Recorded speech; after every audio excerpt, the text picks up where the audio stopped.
دل کی سختی کے حوالے سے حضرت ابو ہریرہ رضی اللہ تعالیٰ عنہ کی وہ حدیث آتی ہے نا کہ انسان کی بدبختی کی 4 علامتیں ہیں.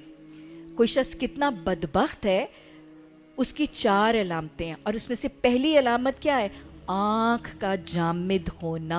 آنکھ کا جامد ہونا یعنی بڑے سے بڑی تکلیف، بڑے سے بڑی مشکل اور کوئی کرائسس دیکھتے ہیں لیکن آنکھوں سے آنسو بہتے ہی نہیں. آج جو امت مسلمہ کا حال ہے، کیسے بچے، کیسے عورتیں، کیا رودھاتے ہیں ہمارے سامنے، خون کی گولیاں اور جسموں کے ٹکڑے اور لاشوں کے ٹکڑے ہم دیکھ رہے، لیکن آنکھوں سے آنسوؤں کا جاری نہ ہونا، یہ آنکھ کا جامد ہونا ہے. تو بدبختی کی پہلی علامت یہ ہے آنکھ کا جامد ہونا. دوسرا دل کا تنگ ہونا. تیسرا لمبی امیدیں باندھنا. اور چوتھا دنیا کے بارے میں ہرس کرنا.